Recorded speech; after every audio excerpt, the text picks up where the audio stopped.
வணக்கம் மக்களே, welcome to universe voice Tamil. இன்று நாம் காண இருப்பது பொங்கல் பண்டிகை பற்றிய சிறப்பு செய்திகளைத்தான் பார்க்கப் போகின்றோம். தை மாதம் முதல் நாள் பொங்கல் பண்டிகை.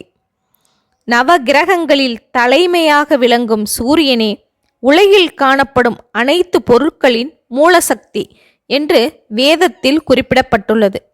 உலகையே இயங்க வைக்கும் இந்த மகாசக்தி இல்லாவிட்டால் உலகம் ஏது? ஆகையால் தான் சூரிய வழிபாடு தோன்றியது. சூரியனுக்கு நன்றி தெரிவிக்கும் விழா பொங்கல் பண்டிகை. நம் நாட்டில் அரச வம்சத்தில் சூரிய குல வம்சம் என்றே இருந்துள்ளதை கேள்விப்பட்டிருக்கின்றோம். மன்னர்கள் சூரியனை குலதெய்வமாக வழிபட்டு வந்துள்ள சான்றுகளும் உள்ளது. சிலப்பதிகாரத்தில் இளங்கோவடிகள் மங்கள வாழ்த்து பாடலில் ஞாயிறு போற்றுதும் ஞாயிறு போற்றுதும் என்று பாடியுள்ளார். பொங்கல் பண்டிகை தைப்பிறந்தாள் வழி பிறக்கும் என்று பழமொழியாக சொல்லப்படுகின்றது. தை மாதம் தமிழகத்தில் அறுவடை முடிந்து புதிய நெல் வரும்.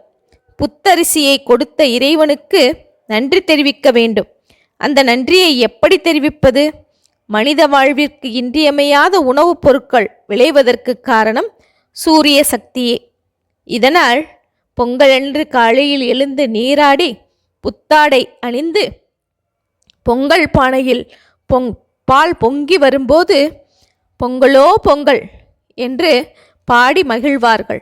இஞ்சி, மஞ்சள், கரும்பு போன்றவற்றை வைத்து வணங்கி வீடுகளில் சூரியனுக்கு படைத்து மகிழ்ச்சியாக ஒருவருக்கு ஒருவர் பகிர்ந்து உண்பார்கள். இது மட்டுமல்ல, சூரியன் தென் திசை பக்கமாக சஞ்சரிப்பதை நிறுத்தி வடதிசை திரும்பி தனது சஞ்சாரத்தை தொடங்குவார். அந்த நாளைத்தான் உத்திராயண புண்ணிய காலம் என்று சிறப்பித்து கூறுவார்கள். உத்தர அயனம் என்றால் வடக்கு புறமான வழி என்பது பொருள். தை கடைசி வரையில் உள்ள உத்தராயணம் தேவர்களுக்கு பகல் பொழுதாகும். சுப காரியங்களை செய்வதற்கு உத்தராயணமே சிறந்த காலமாகும். அது மட்டுமல்ல, இதில் சில குறிப்பிட்ட வழிபாட்டு செய்திகளும் உள்ளது. சத்ராஜித் என்கிற அரசன் சூரியனை பூஜித்து மரகத மணி என்கிற பொக்கிஷ மணி மாலையை பெற்றான். இது அவனுக்கு 7 பாரம் பொன்னை இன்றைய தினம் கொடுத்துள்ளது. கிருஷ்ண பரமாத்மாவின் மைந்தன் சாம்பன் சூரியனை உபாசித்து குஷ்டம் என்கிற நோயை நீங்கி திவ்ய சரீரத்தை பெற்ற நாளும் இதுதான். யாக்ஞவல்சியர் சூரியனின் அருளால் அவர் தேர்க்கட்டிலேயே அமர்ந்து வேதம் முழுவதையும் கற்றார். ஆஞ்சநேயரும் சூரியனிடம் வியாகரணம் கற்றதால் நவ வியாகரண பண்டிதன் என்கிற பெயரையும் பெற்றார்.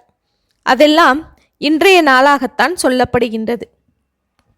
அது மட்டுமல்ல, ஆதித்ய ஹிருதயம் என்கிற தோத்திரம் சொல்லி சூரிய வழிபாடு செய்து ராமர் ராவணனை வென்றார். பலர் புகழ் ஞாயிறு என்கிறது திருமுருகாற்றுப்படை. இங்கனம் தைத்திருநாள் மிகவும் சிறப்பு வாய்ந்த ஒரு நாளாகும். தைப்பொங்கல் திருநாளில் சில பலன்களையும் சொல்லி வைத்துள்ளார்கள். போகியன்று வீட்டை சுத்தப்படுத்துவதால் நமக்கு நோய்களிலிருந்தும் கொடிய பூச்சிகள் நுண்ணுயிர்களிடமிருந்தும் பாதுகாப்பு கிடைக்கின்றது. கரும்பு படைக்கப்படுவதால் வாழ்க்கை இனிப்பாக அமையும் என்று நம்பப்படுகின்றது. காணும் பொங்கலன்று கன்னிப்பெண்கள் விரதம் இருப்பார்கள்.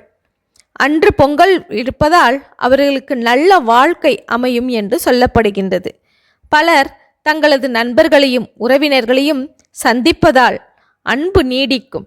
வளமான வாழ்வை மங்கள வாழ்வு வேண்டி விரதமிருந்து சூரியனை வணங்குவதால் மனம் போல் வாழ்க்கை அமையும் என்று சொல்லுகின்றனர் நமது பெரியோர்கள். ஓகே மக்களே, இத்தகைய சிறப்பு செய்திகளை இதுவரை நாம் பார்த்து வந்தோம். மீண்டும் அடுத்து புதிய செய்தியோடு சந்திப்போம். இதுவரை எனது யூனிவர்ஸ் வாய்ஸ் தமிழ் சேனலை சப்ஸ்கிரைப் செய்யாதவர்